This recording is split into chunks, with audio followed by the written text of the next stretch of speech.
संसार दावानलदाहनीरम्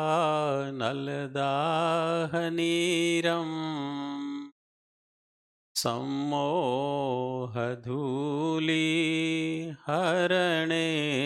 समीरम् मायारसादारणसारसीरम् नमामि वीरं गिरिसारधीरम् नमामि वीरं गिरिसारधीरम्।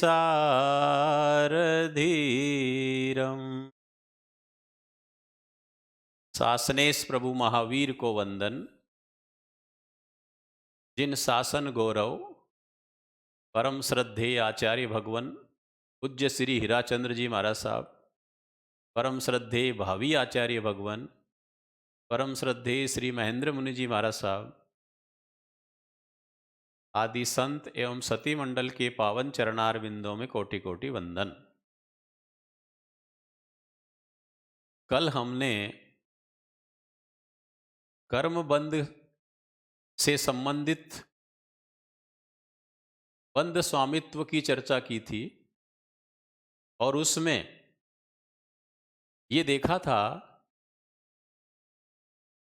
कि 14 मार्गणाएं, उनके 62 भेद, उन 62 भेदों में किस किस मार्गणा में कौन कौन से गुणस्थान में कितनी कितनी कर्म प्रकृतियों का बंध होता है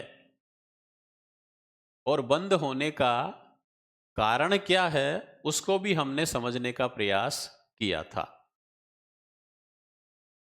बंध स्वामित्व से संबंधित आज हम कुछ जिज्ञासाएं और उनके समाधान पर बात करेंगे। जो हमने बंध के बारे में जाना है उससे संबंधित ही कुछ जो जिज्ञासाएं प्राय करके लोगों की आया करती है कि जैसे सातवीं नारकी में तीसरे चौथे गुणस्थान में 70 प्रकृतियों का बंध बताया, किंतु विवरण में 25 से 45 तक चॉइस कम करना और मनुष्य द्विक उच्च गोत्र मिलाना ऐसा लिखा है। अब 25 से 45 तक में तो प्रकृतियां 21 ही होती है, जबकि वहां पर चॉइस लिखा हुआ है, तो इसको कैसे समझना। तो ये जो है लिखने में कुछ अशुद्धि रही है, तो वहां 25 से 45 के स्थान पर 25 से 48 तक की प्रकृतियां अगर यदि हम लेंगे तो बराबर 24 प्रकृतियां हो जाएगी और उसका समाधान सही बैठ जाएगा। दूसरी बात, आहारक काय योग मार्गणा में पंच संग्रह के मत से 7वां गुणस्थान माना है और वहां पर उसमें 57 प्रकृतियों का बंध माना है। तो उसके पीछे क्या कारण है, जबकि 7वें गुणस्थान में बंध तो 58 अथवा 59 का हम दूसरे कर्म ग्रंथ में पढ़ते हैं। तो उसके समाधान रूप में हम ये जान सकते हैं कि छठे गुणस्थान में जो 63 प्रकृतियां बनती है उनमें से ऐरति, शोक, अस्थिर, अशुभ, अयस्कीर्ति और असाता वेदनी, इन 6 प्रकृतियों का जो बंध है वो 7वें गुणस्थान में रुक जाता है, छठे तक ही इनका बंध होता है। तो ये 6 प्रकृतियां जब 63 में से कम करेंगे तो 57 प्रकृतियां 7वें गुणस्थान में बंधेगी। अब आहारक द्विक की जो बात है कि आहारक द्विक का जो बंध है वो यद्यपि 7वें गुणस्थान में होता है और दूसरे कर्म ग्रंथ में 7वें गुणस्थान में आहारक द्विक को जोड़ा है, परंतु यहां पर पंच संग्रहकार क्यों नहीं जोड़ रहे हैं, तो उसका कारण बता रहे हैं कि आहारक लब्धि का जब प्रयोग होता है उस प्रयोग काल में आहारक द्विक का बंध जीव नहीं कर पाता है। इस कारण से आहारक काय योग मार्गणा में ये आहारक द्विग जो दो प्रकृतियां हैं उसको नहीं जोड़ी है, और नहीं जोड़ी तो फिर कितनी रह गई? 57 प्रकृतियां रह गई। 63 में से 6 माइनस कर दी तो 57 प्रकृतियों का बंध 7वें गुणस्थान में पंच संग्रह के मत से माना जाता है।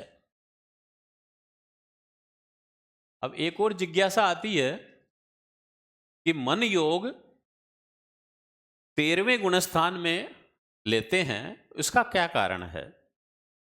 क्योंकि उनको तो मनन करने की आवश्यकता ही नहीं है। तो देखिए, यद्यपि मन का कार्य चिंतन मनन करना है, तो चिंतन मनन रूप जो मन है वो तो 12वें गुणस्थान तक रहता है। 13वें गुणस्थान वाले चूंकि केवल ज्ञानी होते हैं, उनको कुछ भी मनन करने की, चिंतन करने की आवश्यकता नहीं होती, सब केवल ज्ञान से प्रत्यक्ष जानते हैं। फिर भी उनमें मन योग लिया है। तो मन योग लेने का कारण ये है कि कोई अनुत्तर विमानवासी जो देव है, नवग्रह के देव है, अथवा दूरस्थ रहे हुए जो मन पर्याय ज्ञानी, अवधि ज्ञानी है, वो जो भगवान के चरणों में नहीं पहुंच पाते हैं, उपस्थित नहीं हो पाते हैं, दूर रहे हुए ही अपनी जो जिज्ञासाएं हैं उन जिज्ञासाओं को मन से वो प्रेषित करते हैं। और केवल ज्ञानी जो भगवंत होते हैं वो उनके जिज्ञासाओं को जान करके और उनका समाधान अपने द्रव्य मन से करते हैं। मनोवर्गणा के पुद्गल लेकर के और उनके समाधान के रूप में अपने मन की ऐसी आकृति बनाते हैं। उस आकृति को दूरस्थ रहे हुए जो अवधि ज्ञानी, मन पर्याय ज्ञानी हैं, वो देख करके और अपनी जिज्ञासा का समाधान प्राप्त कर लेते हैं। तो हम ये कह सकते हैं कि केवल ज्ञानी में जो मन योग लिया है वो प्रश्नों का उत्तर देने के हिसाब से लिया गया है।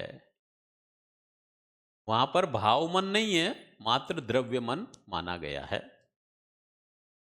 अब एक जिज्ञासा और आती है कि आहारक लब्धि तो अप्रमत्त साधु 7वां और 8वां गुणस्थान वाले प्राप्त करते हैं, फिर आहारक काय योग मार्गणा में 6ठा 7वां गुणस्थान बंध स्वामित्व में क्यों लिया है? तो देखिए, यहां पर जो है एक सामान्य नियम है कि जो भी मार्गणाएं हैं वे मार्गणाएं जो है उस मार्गणाओं में ये देखा जाता है कि उनका उदय कहां तक है। जैसे आहारक की बात चल रही है, तो आहारक शरीर का जो उदय है वो 6ठे गुणस्थान में और 7वें गुणस्थान में होता है। तो 6ठे 7वें गुणस्थान में जीव कितनी कितनी प्रकृतियों का बंध करता है, इसलिए उदय में बंध बताया गया है। सभी मार्गणाओं में एक ही नियम हमको ध्यान में रखना है कि जो भी मार्गणा का बोल चल रहा है, पहले उसका उदय देखना कि वो कौन से गुणस्थान तक उदय में रहता है, मिलता है, फिर उसमें जो है बंध स्वामित्व बताया गया है। तो यही कारण है कि आहारक का जो उदय है वो 6ठे 7वें गुणस्थान में है। तो 6ठे 7वें गुणस्थान में जीव कितनी प्रकृतियां बांधता है उसकी यहां पर चर्चा की गई है। तो उदय में बंध देखा जाता है। अब इसके अलावा एक और जिज्ञासा आती है इसमें कि 6ठे से 8वें देवलोक तक के जो देवता है उनमें शुक्ल लेस्या होती है। इनमें त्रियंच आते भी हैं और जाते भी हैं। फिर शुक्ल लेस्या में त्रियंच, त्रिक और उद्योत नाम का बंध क्यों नहीं लिया गया है, क्यों छोड़ दिया है? तो अब देखिए, इसके समाधान में हम ये कह सकते हैं कि कर्म ग्रंथ में 6ठे 7वें और 8वें देवलोक में दो लेस्याएं मानते हैं, पद्म लेस्या और शुक्ल लेस्या। तो शुक्ल लेस्या जो मानते हैं वो अल्प विशुद्धि वाली मानते हैं। वो जो अल्प विशुद्धि वाली शुक्ल लेस्या है, ऐसी शुक्ल लेस्या वाले जो जीव है वो त्रियंच त्रिक और उद्योत नाम का बंध नहीं करते हैं, ऐसा कर्म ग्रंथकार मानते हैं। और जो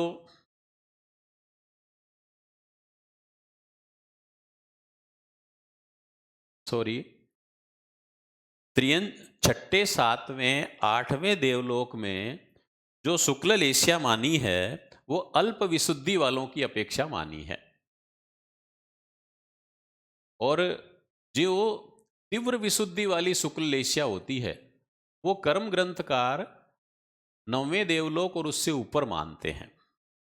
तो इस कारण से जो शुक्ल लेस्या छोड़ी है वो तीव्र विशुद्धि वालों की अपेक्षा से छोड़ी गई है।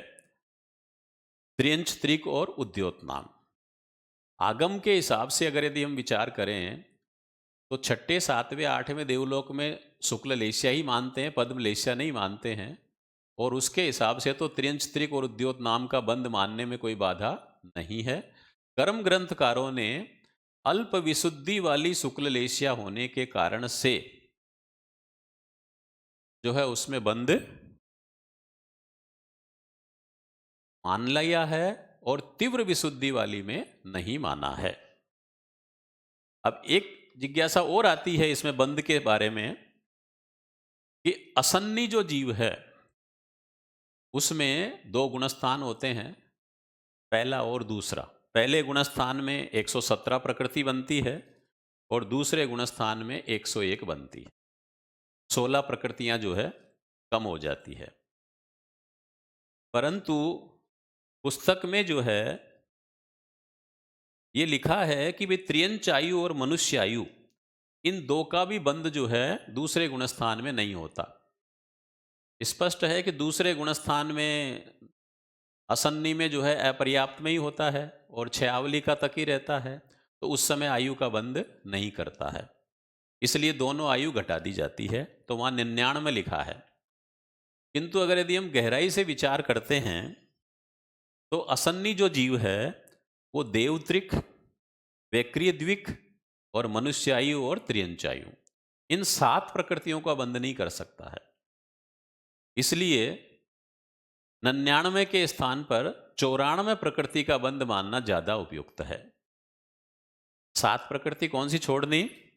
देवत्रिक, देवगति, देवानुपूर्वी, देवायु, वैक्री द्विक, वैक्री शरीर, वैक्री अंगोपांग, मनुष्यायु और त्रियंचायु, ये 7 प्रकृतियां छोड़ देते हैं तो 94 प्रकृतियों का बंध मानना ज्यादा उपयुक्त लगता है। अब एक जिज्ञासा और आती है इसमें समकित मार्गणा में कि भाई उपसम समकित में आहारक द्विक का जो है उदय क्यों नहीं माना? तो देखिए उपसम समकित वाला जो जीव है अगर यदि वो 7वें 8वें गुणस्थान वाला है तो वो आहारक द्विक का बंध कर सकता है, बंद कर सकता है। पर उपसम समकित में आहारक लब्धि का प्रयोग नहीं होता है। चौथे कर्म ग्रंथ में इसको स्पष्ट किया गया है कि आहारक लब्धि वाला जो जीव है जब आहारक शरीर बनाता है तब वो न तो प्रथम उपसम वाला आहारक लब्धि का प्रयोग करता है न द्वितीय उपसम वाला। प्रथम उपसम वाला क्यों नहीं करता? क्योंकि प्रथम उपसम वाला मिथ्यात्व से मिथ्यात्व की ग्रंथि का भेदन करके उपसम समकित में प्राप्त करता है। अंतर्मूर्त की स्थिति ही होती है, इतनी विशुद्धि नहीं होती है कि वो 14 पूर्वों का अध्ययन कर सके।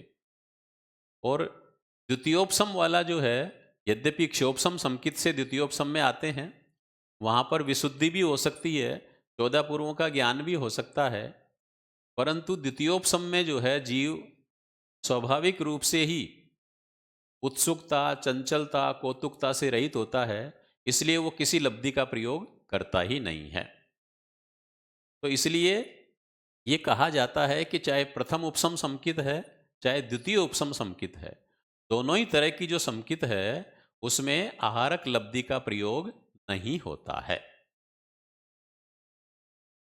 अब एक जिज्ञासा और आती है कि औदारिक मिश्र का योग, इसमें चौथे गुणस्थान में 70 प्रकृतियों का बंध लिया गया है। जबकि कार्बन का योग में 75 प्रकृतियों का बंध लिया है। ऐसा क्यों? यद्यपि औदारिक मिश्र का योग है, ये भी अपर्याप्त अवस्था का है, और कार्बन का योग भी अपर्याप्त अवस्था का है। पर अंतर क्या है? औदारिक मिश्र का योग तो उत्पत्ति के प्रथम समय से प्रारंभ होता है, और कार्बन का योग बाटा बेती अवस्था में रहता है। इसलिए और औदारिक मिश्र का योग केवल मनुष्य और त्रियंचों में ही होता है, जबकि कार्बन का योग चारों गति के जीवों में होता है। तो जब चारों गति के जीवों में होगा, तो जो मनुष्य त्रियंच होंगे चौथे गुणस्थान में, जिस समय उनमें औदारिक मिश्र का योग है, तो वो वैमानिक प्रायोग्य बंद करेंगे। और जो नारकी देवता होंगे चौथे गुणस्थान में, वो मनुष्य प्रायोग्य बंद करेंगे। तो कार्बन का योग में तो चारों गति के जीव होते हैं, इसलिए वहां तो 75 प्रकृतियों का बंध मानना उपयुक्त है। परंतु औदारिक मिश्र का योग वाला केवल मात्र वैमानिक प्रायोग्य ही बंद करेगा, चौथे गुणस्थान में है इसलिए, तो वहां पर 70 मानना उपयुक्त है। तो दोनों की अपनी अपनी अलग अलग अपेक्षा है, उसको हमको समझने की जरूरत है।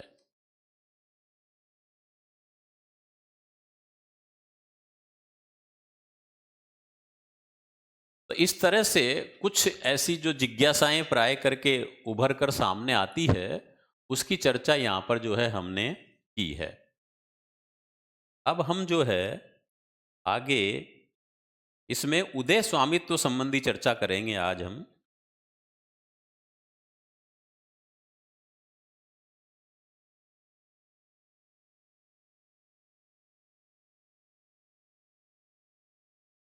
अब देखिए, उदय स्वामित्व में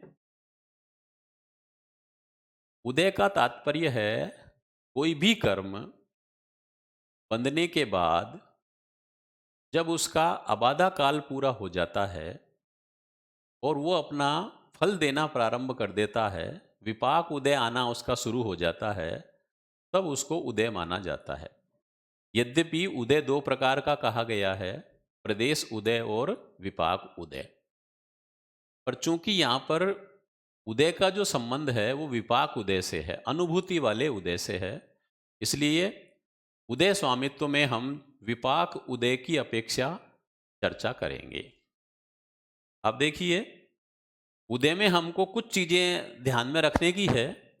तो उसमें सबसे पहली बात तो ये है कि इसमें भी दो शब्द आएंगे, अनुदय और उदय विच्छेद। तो अनुदय का तात्पर्य रहेगा कि वर्तमान में उसका उदय नहीं है, परंतु आगे के गुणस्थानों में उस प्रकृति का विपाक उदय हो सकता है, उसे कहेंगे अनुदय। और उदय विच्छेद, वर्तमान में उदय नहीं है और आगे के गुणस्थान में भी उदय नहीं होगा, उसको कहेंगे उदय विच्छेद। अब देखिए, आहारक द्विक की जहां तक बात है, इसका उदय प्रमत्त संयत को होता है।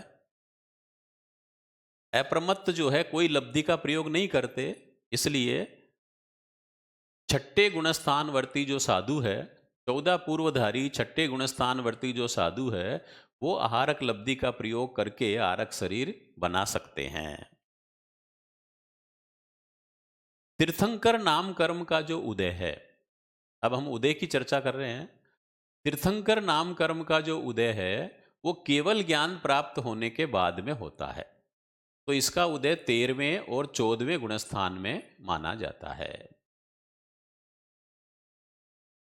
अपर्याप्त नाम कर्म का जो उदय है वो पहले गुणस्थान में ही होता है।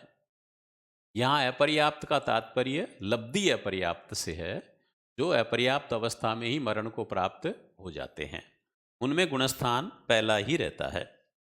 किंतु जो करण अपर्याप्त होते हैं, करण अपर्याप्त अर्थात अभी अपर्याप्त है पर पर्याप्त बनेंगे, जिनके पर्याप्त नामकर्म का उदय है, पर अभी अपर्याप्त है। ऐसे जीव अपर्याप्त जीव है, करण अपर्याप्त जीव, उनमें पहला, दूसरा और चौथा तीन गुणस्थान जो है मिल सकते हैं। सूक्ष्म नाम और साधारण नाम। सूक्ष्म नाम और साधारण नाम कर्म का जो उदय है वो पहले गुणस्थान में ही रहता है, क्योंकि एकेंद्रीय जीवों में ही इनका उदय रहता है। एकेंद्रीय, स्थावर और आतप नाम। एकेंद्रीय और स्थावर नाम का उदय तो एकेंद्रीय जीवों में ही रहेगा। इसलिए एकेंद्रीय जीवों में जो है कर्म ग्रंथ वाले दो गुणस्थान मानते हैं, पहला और दूसरा, जिसकी हम कल चर्चा कर चुके हैं। दूसरे गुणस्थान को कर्म ग्रंथकारों ने अज्ञान रूप माना है। उसका कारण वो बताते हैं कि उपसम समकित समाप्त हो जाती है और अनंतानुबंधी का उदय हो जाता है। हीयमान परिणाम होने से मिथ्यात्व के अभिमुख हो जाता है, इसलिए उसको अज्ञान माना जाता है। जबकि आगमकारों ने दूसरे गुणस्थान को ज्ञान रूप माना है। आगमकार कहते हैं कि वो उपसम समकित का ही एक हिस्सा है। सास्वादन जो गुणस्थान है उपसम समकित का ही एक पार्ट है और अभी तक वो मिथ्यात्व में नहीं पहुंचा है। तो जब तक वो सास्वादन समकित को लेकर के है तब तक उसमें ज्ञान माना जाता है। ज्ञान लब्धि के थोकड़े वगैरह में हम उसको ज्ञान रूप में मानते हैं। आनुपूर्वी जो नामकर्म है, आनुपूर्वी नामकर्म का उदय पाटाबेती अवस्था में ही होता है। जब कोई जीव एक गति से दूसरी गति में जाता है, मोड़ वाली गति से जाता है, विग्रह गति से जाता है, तब उसके आनुपूर्वी नामकर्म का उदय होता है। जिस गति में जाता है उसी की आनुपूर्वी का उदय हो जाता है।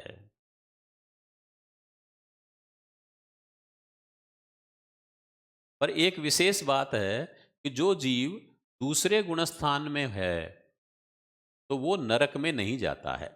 नरकानुपूर्वी का उदय दूसरे गुणस्थान में नहीं माना है। कर्म ग्रंथ में दूसरे भाग में या तो पहले गुणस्थान में जाएगा तो नरकानुपूर्वी का उदय रहेगा, या फिर चौथे गुणस्थान में रहते हुए जाएगा तो भी रहेगा। पर दूसरे गुणस्थान में जो जा रहा है वो उसके नरकानुपूर्वी का उदय नहीं होता, तो वो नरक में नहीं जाता है। आतप नाम जो है वो बादर पृथ्वी कायिक जो जीव है उनमें होता है। और बादर पृथ्वी काय में भी जो सूर्य विमान है, उस सूर्य विमान की जो किरणें निकलती है, जहां से निकलती है, उस सूर्य विमान सूर्य बिंब में आतप नाम का उदय होता है। और आतप कहते हैं जो स्वयं तो शीतल रहे और दूसरों को उष्णता प्रदान करे। सूर्य का विमान रत्नों का बना हुआ है, वो स्वयं तो शीतल होता है, ठंडा होता है, पर उससे निकलने वाली जो किरणें हैं, जो प्रकाश है, वो उष्ण होता है, गर्म होता है। पर दूसरे गुणस्थान में आतप नाम का उदय नहीं माना जाता है, क्योंकि दूसरे गुणस्थान में जो है छयावली का तक ही रहता है, गिरती हुई अवस्था है, इसलिए वहां पर आतप का उदय नहीं होता है। क्योंकि शरीर पर्याप्ति भी पूरी नहीं होती, और शरीर पर्याप्ति पूरी होने के पहले आतप नाम का उदय नहीं होता है। अब देखिए, पहले गुणस्थान से कोई भी जीव दूसरे में नहीं जाता है। अनादि का मिथ्या दृष्टि जो जीव है वो पहले गुणस्थान से सीधा चौथे गुणस्थान में जाता है। परंतु कर्म ग्रंथ में जो बंध का उदय का जो कथन किया है वो गुणस्थानों के क्रम को आधार बनाकर किया गया है, इसलिए वहां गुणस्थान की अपेक्षा कथन किया गया है। यद्यपि ऐसा होता नहीं है कि कोई जीव पहले से दूसरे में चला जाए, जा ही नहीं सकता। दूसरा तो खुद ही गिरती हुई अवस्था है, दूसरे वाला पहले में आएगा, पर पहले वाला कभी दूसरे में नहीं आता है। उपसम समकित वाले जो जीव है, चौथे, पांचवें, छठे गुणस्थान से जब नीचे गिरते हैं, तब वो दूसरे गुणस्थान में आते हैं और दूसरे वाला फिर पहले में आता है। परंतु ये कथन की शैली है। पहले गुणस्थान में जो 117 प्रकृतियां हैं, उनमें से 14 प्रकृतियों का उदय विच्छेद होकर के और जीव उपसम समकित में चौथा गुणस्थान प्राप्त करता है। और फिर कालांतर में जब क्षोभसम सम्यक दृष्टि बनता है, तब समकित मोहिनी का उदय होता है। अतः 104 प्रकृतियां जो है उदय योग्य रहती है चौथे गुणस्थान में। अब बात करें हम वैक्री अष्टक की। नरक त्रिक, देवत्रिक और वैक्रिय द्विक, ये 8 प्रकृतियां हैं। इनके समूह को हम वैक्रिय अष्टक के नाम से जानते हैं। इनका जो उदय है या तो नरक गति के जीवों में है या देवगति के जीवों में होता है, भव प्रत्यय की अपेक्षा से।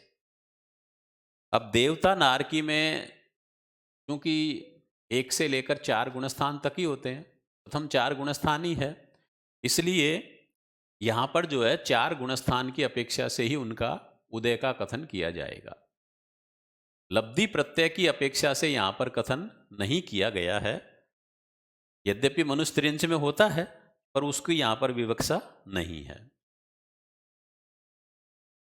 5वें गुणस्थान को जो जीव प्राप्त कर लेता है, देश विरति श्रावक गुणस्थान, उसकी विशुद्धि इतनी बढ़ जाती है कि उस जीव के दुर्भग, अनादेय और अयस कीर्ति, इनका उदय नहीं होता है। 5वें गुणस्थान वाले श्रावक की विशेषता है कि दुर्भग, अनादेय, अयस कीर्ति का उदय उनके नहीं होता है। फिर कहते हैं त्रियंच द्विक और उद्योत नाम। त्रियंच गति, त्रियंचानुपूर्वी और उद्योत नाम, इनका उदय त्रियंच के जीवों में ही होता है। उत्तर वेक्रिय करने वाले जो जीव है वो देवता, और वेक्री लब्धि का प्रयोग करने वाले जो साधु है, आरक लब्धि का प्रयोग करने वाले जो साधु है, उनके भी उद्योत नाम का उदय हो जाता है। पर लब्धि जन्य है, उसलिए यहां पर उसकी विवक्षा नहीं की गई है। यहां पर तो त्रियंच गति में ही उद्योत नाम का उदय बतलाया गया है, बहु प्रत्यय की अपेक्षा से। नीच गोत्र का जो उदय है वो नारकी जीवों में और त्रियंच गति में जीवन पर्यंत रहता है। अब देखिए, त्रियंचों में भले वो सम्यक दृष्टि बन जाए, श्रावक बन जाए, क्षायिक सम्यक दृष्टि बन जाए, पर फिर भी जो है उसके नीच गोत्र का ही उदय रहता है। ये भव स्वभाव है। भव के कारण से उसमें उच्च गोत्र का उदय नहीं माना है। युगलिक है तो भी नहीं माना है। और मनुष्य में जो है चौथे गुणस्थान तक नीच गोत्र का उदय हो सकता है, 1 से 4। पर जैसे ही मनुष्य गति में कोई श्रावक बन जाता है अथवा साधु बन जाता है, तो उसके नीच गोत्र का उदय नहीं रहता है, क्योंकि उसका आचरण, उसका व्यवहार, उसके संस्कार इतने अच्छे बन जाते हैं कि वो उच्च गोत्र वाला माना जाता है। स्त्यानर्दी त्रिक, जिसमें हम 3 चीजें लेते हैं, निद्रा निद्रा, प्रचला प्रचला और स्त्यानर्दी। स्त्यानर्दी त्रिक का जो उदय है वो प्रमाद रूप है। प्रमाद अवस्था में 6ठे गुणस्थान तक इनका उदय माना गया है। इनका उदय जो है नारकी देवता में नहीं होता, युगलिक में भी नहीं होता। नारकी देवता और युगलिक में इनका उदय नहीं माना गया है, क्योंकि वहां मध्यम परिणाम चलते हैं, तीव्र संक्लेश नहीं, परिणाम नहीं आ पाते हैं। इसलिए जो है उनमें स्त्यानर्दी त्रिक का उदय भव स्वभाव से नहीं माना गया है। 2 ही प्रकृति का उदय मानते हैं वहां, निद्रा और प्रचला। सम्यक तो मोहिनी, उपसम या क्षपक श्रेणी का जो प्रारंभ है 8वें गुणस्थान से एक अपेक्षा से माना जाता है। अब श्रेणी पर वही साधक चढ़ते हैं जिनके सम्यक्त मोहिनी का उदय नहीं है, या तो उपसम है या क्षय कर चुके हैं, वही चढ़ सकते हैं। यद्यपि 7वें गुणस्थान में जीव तीव्र विशुद्धि से यथा प्रवर्तकरण कर लेता है जब श्रेणी चढ़ते हैं तब। पर चूंकि 7वां गुणस्थान और 6ठा गुणस्थान झूले की तरह चलता रहता है, इसलिए श्रेणी का जो है प्रारंभ है एक अपेक्षा से 8वें गुणस्थान से माना जाता है। 8वें गुणस्थान को जिसने प्राप्त कर लिया है वो निश्चित रूप से श्रेणी वाला माना जाता है। 7वें वाला विकल्प से है, भजना से है। सम्यक्त मोहिनी का जो उदय है वो क्षयोपशम संकित वाले जीवों में होता है। सम्यक्त मोहिनी में देवगुरु धर्म के प्रति जो राग रहता है, जो विशुद्ध सम्यक दर्शन को प्राप्त करने में बाधक बनता है, जिसमें चल मल अगाढ़ दोष रह जाते हैं, वो सम्यक्त मोहिनी कहलाता है। तो ऐसा जो सम्यक्त मोहिनी है उसका उदय क्षोपसम संकित वाले जीवों में चौथे से लेकर 7वें गुणस्थान तक रहता है, उसके आगे नहीं रहता है। तो जो श्रेणी चढ़ेंगे उनके उपसम श्रेणी वालों के उपसम हो जाएगा, क्षपक श्रेणी वालों के क्षय हो जाएगा। यद्यपि जिन्होंने क्षायिक संकित को प्राप्त कर लिया है वे भी उपसम श्रेणी कर सकते हैं, वो एक अलग बात है। अब देखिए 6 सैनन होते हैं, उसमें अंतिम जो 3 सैनन वाले हैं वो जीव जो है श्रेणी नहीं चढ़ पाते हैं।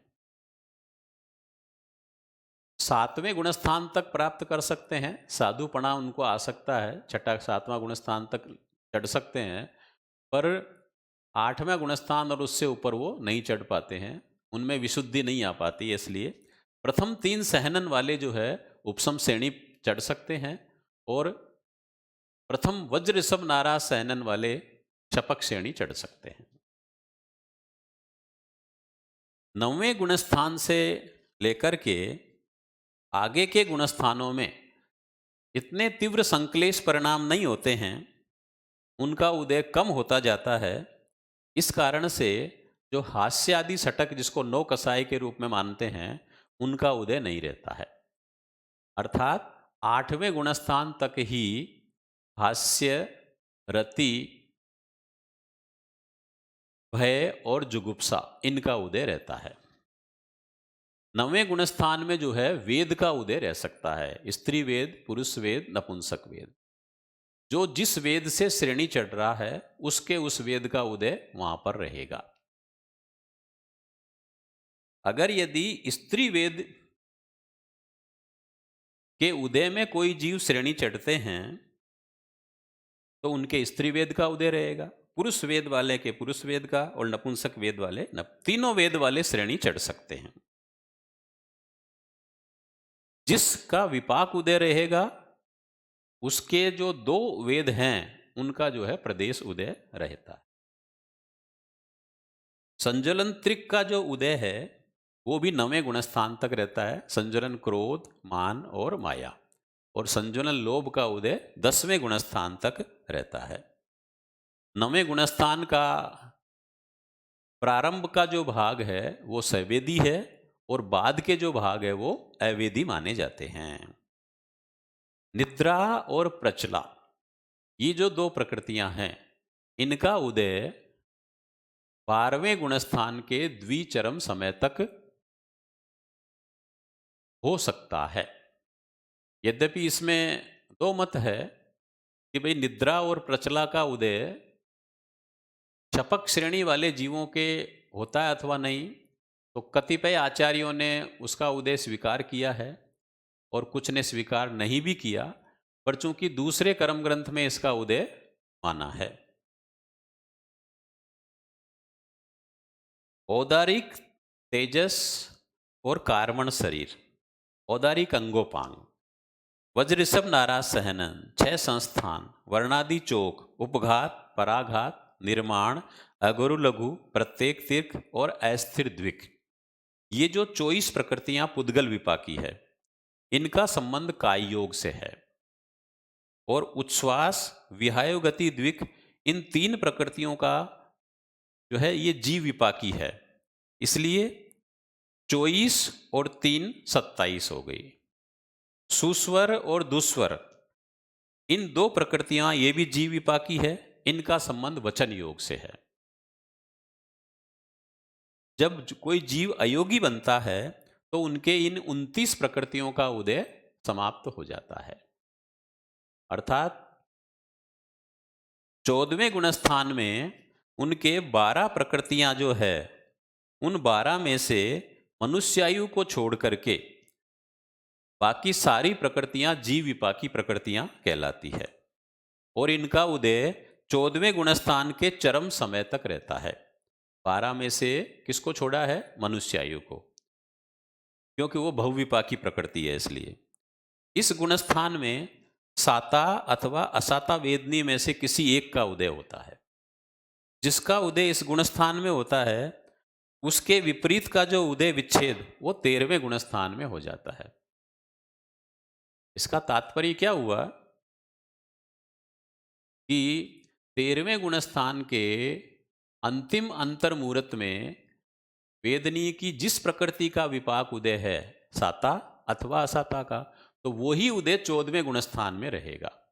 और वो उदय 14वें गुणस्थान के अंत तक रहता है।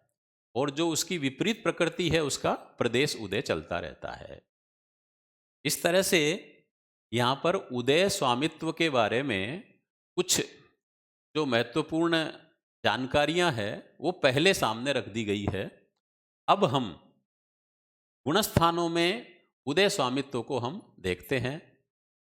यद्यपि आप में से बहुत से भाई बहनों ने दूसरा कर्म ग्रंथ पढ़ाई है और उसमें बंध स्वामित्व की तरह उदय स्वामित्व की जानकारी भी की है, तो उसको एक बार अपन यहाँ वापस ध्यान में ले लेते हैं ताकि मार्गणाओं में उदय स्वामित्व समझने में हमको सुविधा रहेगी। तो देखिए, पहले गुण उदय योग्य जो प्रकृतियां हैं वो 122 होती है।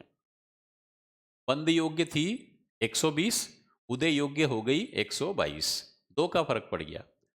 कौन सी 2 प्रकृति बढ़ गई? तो मोहनी कर्म में 2 प्रकृतियां बढ़ गई, मिश्र मोहनी और समकित मोहनी। क्यों बढ़ गई? तो जैसा कि हमने पहले भी चर्चा की थी कि इन 2 प्रकृतियों का बंध नहीं होता, मिश्र मोहनी समकित मोहनी का बंध नहीं होता। पर जब सम्यक तो प्राप्ति की प्रक्रिया होती है, जब जीव अंतरकरण में प्रवेश करता है, उसके एक समय पहले मिथ्यात्व के जो दलिक हैं उसके 3 टुकड़े कर दिए जाते हैं, त्रिपुंज किया जाता है। तो उससे जो है 1 के 3 हिस्से होने से ये 2 प्रकृतियां वहां पर तैयार हो जाती है और वो सत्ता में आ जाती है। और फिर उसके बाद में मिश्र मोहनी का उदय तीसरे गुणस्थान में आता है और समकित मोहनी का उदय 4 से 7 गुणस्थान में आता है। इस तरह से 2 प्रकृतियां बढ़ गई तो कितनी हो गई? 122। अब पहले गुणस्थान में समुच्चय रूप से जो पहले गुणस्थान में जो उदय रहेगा वो 117 प्रकृतियों का रहेगा, 117। अब देखिए 117 में क्या हो गया? 122 में से 5 कम कर देंगे। कौन सी 5 कम करेंगे? 2 तो यही हो गई, मिश्र मोहनी और समकित मोहनी है, और 3 वही होगी जो बंद में कम की थी, आरग, द्विक और जिन्नाम। अब इनका कम क्यों कर रहे हैं? तो स्पष्ट है कारण कि मिश्र मोहनी का उदय तीसरे गुणस्थान में होगा, समकित मोहनी का 4 से 7 गुणस्थान में होगा, आर्ग द्विक का उदय 6ठे गुणस्थान में होगा और जिन्नाम का उदय 13वें 14वें गुणस्थान में होगा। तो पहले गुणस्थान में 5 प्रकृतियों का उदय नहीं होता है, 117 प्रकृतियां उदय में रहती है। अब देखिए दूसरे गुणस्थान में 111 प्रकृतियां उदय में रहती है। तो इसमें क्या हो गया? 5 तो माइनस हो जाएगी, 6 प्रकृतियां टोटल माइनस होगी। देखिए सूक्ष्म त्रिक, मिथ्यात्व मोहनी और आतप, इनका तो हो जाएगा उदय विच्छेद।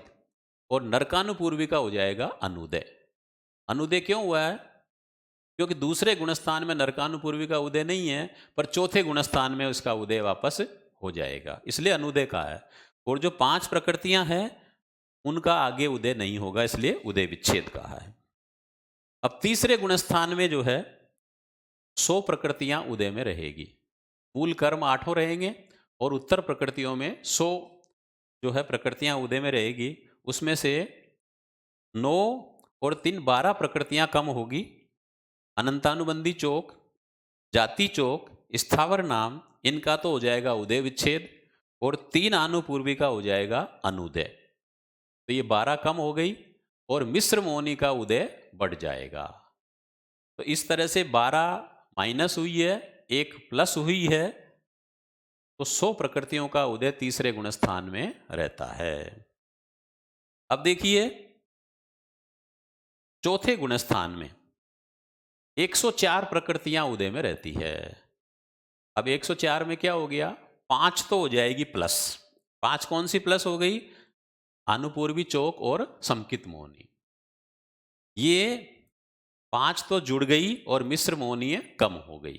तो इस तरह से कितनी प्रकृतियां रह गई? 104 प्रकृतियां जो है चौथे गुणस्थान में उदय योग्य मानी जाती है।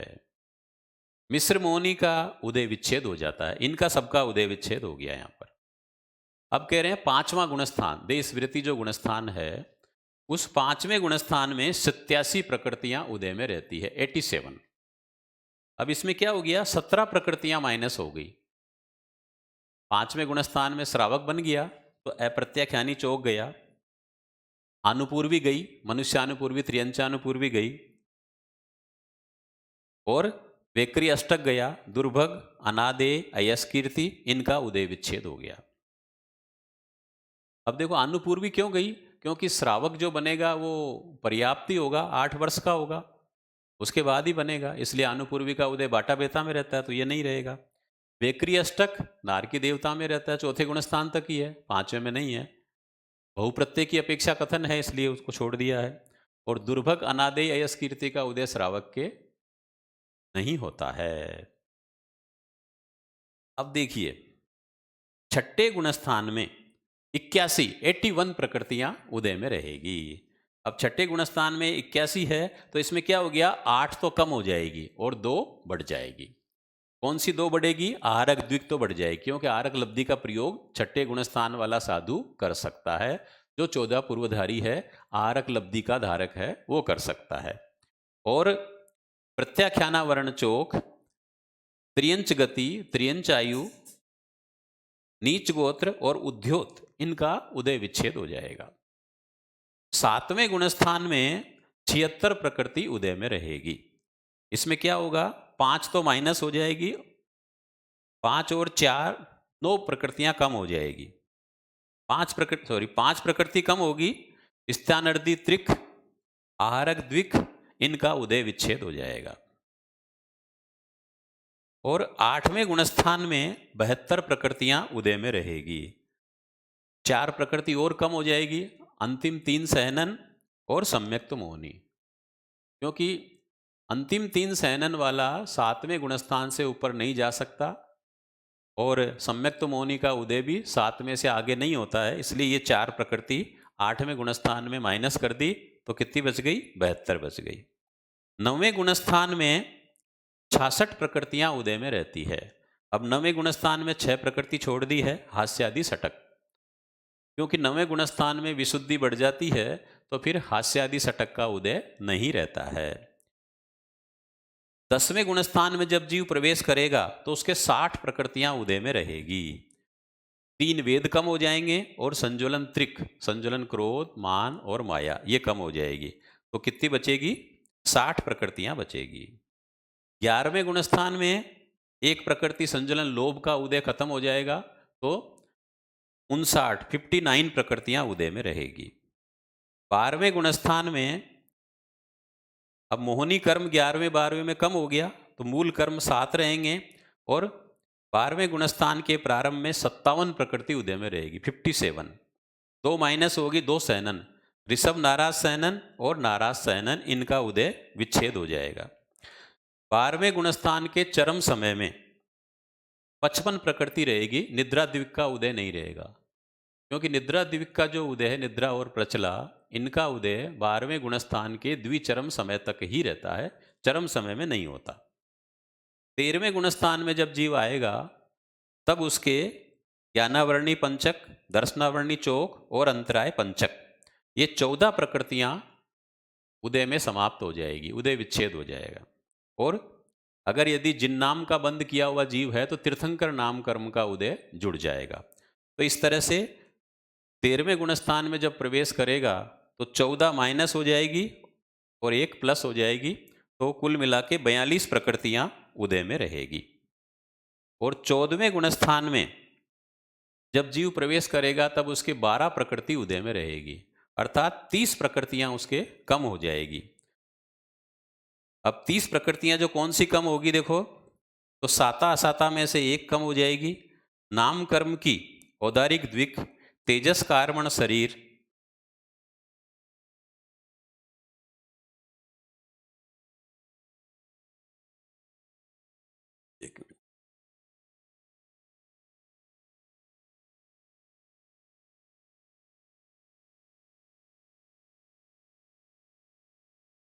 तेजस कार्मण शरीर, वज्रिषभ नारा सहनन, संस्थान सटक, वर्ण चौक, विहाय गति द्विक, अगरु लघु चौक, निर्माण, प्रत्येक, त्रिक, अस्थिर द्विक, सुस्वर दूस्वर, इन 30 का तो उदय विच्छेद हो जाएगा, 30 प्रकृतियां कम हो जाएगी। और 12वें गुणस्थान में, और 12 प्रकृतियां जो है 14वें गुणस्थान में उदय में रहेगी।